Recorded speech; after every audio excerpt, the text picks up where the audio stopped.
મિત્રો આજે એક પરિવારને હું મારા તરફથી 1 મહિનાનું કરિયાણું પૂરું પાડવા આવ્યો છું અને અહીંયા પરિવારને મળવા આવ્યો ને મને મારો ફ્રેન્ડ મળી ગયો છે અને મારા ફ્રેન્ડનો હું તમારે મુલાકાત કરાવી દઉં. મારા ફ્રેન્ડનું નામ છે રવિ.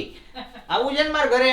હા કે રવિ આવું છે ને? હા કે એટલે રવિને હું માનસિક સ્થિતિ થોડીક નબળી છે પણ આજથી મારો દોસ્તાર છે એટલે મારા ઘરે લઈ આવો છે રવિને. અને આ એમના મમ્મી છે, રવિના મમ્મી. અને એમના મમ્મી અત્યારે મોટો કરે છે જીઆઈડીસી ની અંદર, જુનાગઢની અંદર કામ કરે છે. 200-300 રૂપિયા જે પણ મજૂરી હોય હાલતી હોય છે. પરિવારની અંદર આર્થિક સ્થિતિ થોડી ખરાબ છે મિત્રો, એટલે આપણા સહારાની જરૂર છે. આપણાથી થતી હોય એટલી મદદ કરશું. દર મહિને હું મારા તરફથી આ પરિવારને મદદ કરીશ. તમારે પણ સહભાગી બનવું હોય તો તમે પણ બની શકો છો. વિડીયોને તમે મિત્રો લાઈક અને શેર કરી શકો છો. પણ રવિની યાર મજા આવી. રવિ જે કેમ કરવાના? જે કરતો? હા કર. જય શ્રી કૃષ્ણ કરતા આવડે ને? જય શ્રી કૃષ્ણ. મિત્રો રવિને જય શ્રી કૃષ્ણ કરતા આવડે છે. માનસિક સ્થિતિ ખરાબ છે પણ શું થયું? મજા આવી? હા કે મજા આવી ને? રવિભાઈ નું કેવું છે ખબર છે ને? મજા આવે ને તો એ દાંત કાઢવા માંડે. મજા આવી ને? હા કે મજા આવી? હા કે આવું છે મારી ઘરે? હા હે કે આવું છે? મજા આવે ને મારી યારે? હા કે રવિને મિત્રો આપણે એને બહાર ફરવા લઈ જાવો છે. ક્યાં આવવું છે તારે?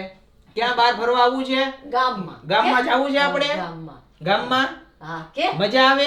એટલે બોલી નથી શકતો ને? નથી બોલતો. એટલે અત્યારે રવિની સ્થિતિ એવી છે કે બોલી સાંભળી તો શકે ને બધું? સાંભળે છે પણ બોલતો નથી. ગામમાં એટલે આટલે કે ગામમાં ગામમાં જાય હા જાવું એમ. ઘરની બહાર નીકળે આટો મારે ચક્કરમાં. એની ઉંમર કેવડી થઈ? એટલે કહું 35 વર્ષનું. 35 વર્ષ. રવિની ઉંમર અત્યારે 35 વર્ષની છે પણ અત્યારે જો એ બોલી શકતો નથી એટલે એને જે કાંઈ પણ એનું માનસિક સ્થિતિ હોય પણ એની અંદર એના જે હાવભાવ હોય એ તો બધા જ હોય મિત્રો. શરીર એવું છે પણ માઇન્ડ તો એનું હાલતું જ હોય મિત્રો, પણ થોડુંક એ રીતના હાલતું હોય. આપણું મગજ હાલતું એ રીતના ન હાલતું હોય પણ એના અંદર બી એનો ભાવ હોય. ક્યારેક કોઈક માણસો બોલાવે તો માણસો એને ગમે કે? હા ગમે ગમે. એટલે તો ન કીધું કે જય એમ. હે ને? રાજી જે કરે ને પછી હવે ક્યારે આવું? તાર બાબા જાવું છે? જો જો છે ને એ તો કહું છું. હા બહુ જ ગમે બટ એટલે ગામમાં જાવું એમ ન આવડે. જાવું એમ આવડે. હા એની ભાષા બોલે? હા એનામાં. એને જાવા ન દ્યો. આવું છે રવિ? બટકા પડીએ. આવું છે? હા કે જાવું છે? આપણે બેન ને ઘર જાવું ને? જાવું જ બેન ના ઘરે? હા કે હા જો જે જાવું છે? જે હા હાલો જે બેન ને ઘરે જાવું જે એમ. એટલે રવિ આજથી મારો ફ્રેન્ડ છે મિત્રો. અને રવિની અંદર જે ઘર છે એ હું તમને જોઈને મિત્રો તો અહીંયા રવિના આખું ફેમિલી એટલે રવિના મમ્મી છે, આ રવિનો એમનો દીકરો છે, તો આ રવિના દાદીમાં છે. દાદીમાં તમારી ઉંમર કેવડી થઈ? 80 ને 5 વર્ષ. 80 ને 5 એટલે 85 વર્ષ. તો 85 વર્ષના દાદીમાં છે. રવિની ઉંમર 30-35 વર્ષની છે. એમના મમ્મી છે. આ 3 જણાનો પરિવાર છે મિત્રો. જુનાગઢની અંદર રહે છે. કમાવા વાળામાં હવે કોઈ છે જ નહીં મિત્રો. રવિની માનસિક સ્થિતિ આ રીતની છે. દાદીમાની 85 વર્ષની ઉંમર છે. હવે એના મમ્મી આખું જીઆઈડીસી ની અંદર કામ કરવા જાય. જે પણ થોડા ઘણા રૂપિયા આવે એની અંદરથી આખું ઘર હાલે ને. ઘરની પરિસ્થિતિ તમે જોવો ને મિત્રો તો એક જ નાની આ રૂમ છે. રૂમની અંદર જ બધું સુવાનું વ્યવસ્થા છે. રસોડાની બી રૂમની અંદર જ વ્યવસ્થા કરેલી છે. એટલે આ રીતની પરિવારની વ્યવસ્થા છે મિત્રો. એટલે હવે આની અંદર જ્યારે આપણાથી થતી હોય એટલી આપણે 100% સહાય કરશું મિત્રો. મહિને ને મહિને દવા એની લે છે. આ હાજા માંદો રહ્યા આની દવા બેયની દવા ચાલુ અત્યારે. બેયની દવા પૂછો આ તો દાદીમાની દવા ચાલુ, પછી રવિની દવા ચાલુ.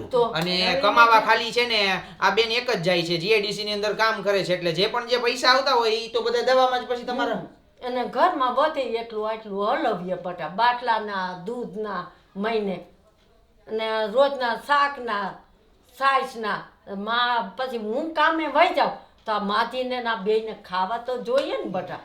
હા તો પછી એટલે મિત્રો જે ભૂખ છે આપણી પેટની એને મિત્રો કોણ ભાંગી શકે? એના માટે ખાલી એક જ જે ઘરની અંદર લેડીઝ છે એ ખાલી થોડું ઘણું કમાય. એમાંથી બી જે કમાય ને એમાંથી થોડા ઘણા પૈસા તો દવાની અંદર વહી જાય. થોડો ઘણું જે બચત થાય એની અંદરથી ઘર હાલે છે.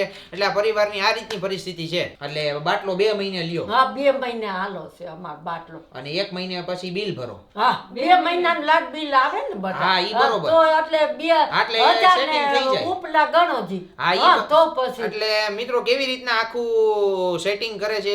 જે પણ પગારની બચત થાય એમાંથી આપણે અહીંયા ગુજરાતની અંદર સિસ્ટમ એવી છે કે લાઇટ બિલ 2 મહિને આવે. એટલે 2 મહિને જે બિલ આવ્યું હોય ઈ મહિને બિલ ભરે. એટલે જે મહિને બિલ ભર્યું હોય ને ઈ મહિને પછી બાટલો નહીં લેવાનો, એન પછી મહિને બાટલો લેવાનો. એટલે બાટલાના જે 1000 રૂપિયા થયા હોય ઈ 1000 રૂપિયામાં પાછું બિલ નહીં ભરવાનું. એટલે ઈ રીતનું આખું આર્થિક રીતે જે સકંજામાં હોય ને ઈ રીતના આખું સેટિંગ કરવું પડે. થોડું કઈ સેટિંગ વિખાય ને તો આખો મહિનો પાછો વિખાઈ જાય. જાય એમાં કાંઈ મૂંઝાવણ ન હા, હોય એટલે જ. હવે કાંઈ ઘટે તમતા તઈ ગમે તે ફોન કરવાનો કરિયાણું હું દર મહિને દઈ જાય તમને હા એટલે જ મેં તેથી બીજા તમારે પાઈ પૂછ્યું પૈસા હતું. પગાર આવતો હોય એમાંથી શું છે કે બીજો બધો ખર્ચો થતો હોય હા. કરિયાણું નહીં લેવાનું એ જ તમારે ને. કરિયાણું હું આપી જાય હા